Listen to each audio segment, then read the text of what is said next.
and do a quick little walk around 1951 Chevrolet half-ton 2-wheel drive 235 6-cylinder, 3 on the tree. This thing runs really good. I've been driving it all over town.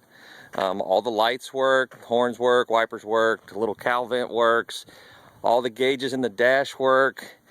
Heck, even the dome light works. Parking brake works as it should. Headlights work. They even dim. The dimmer switch works. The little light in the dash that says your lights are on bright, it even works.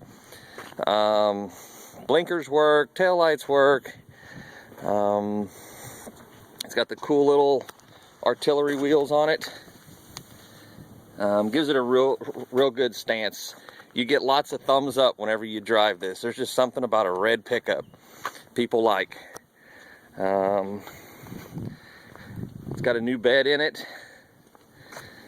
New bed slats.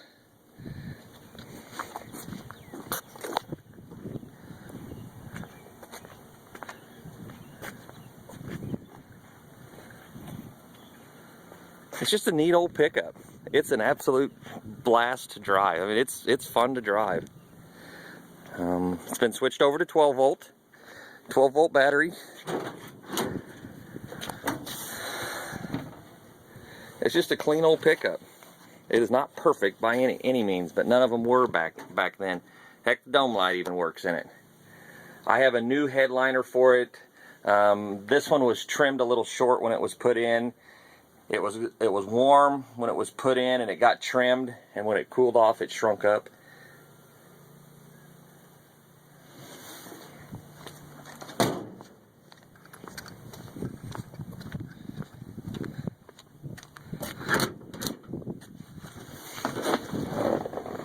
Turn the key on here real quick.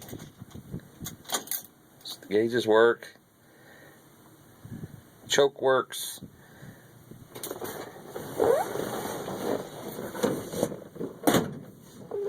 Parking brake works.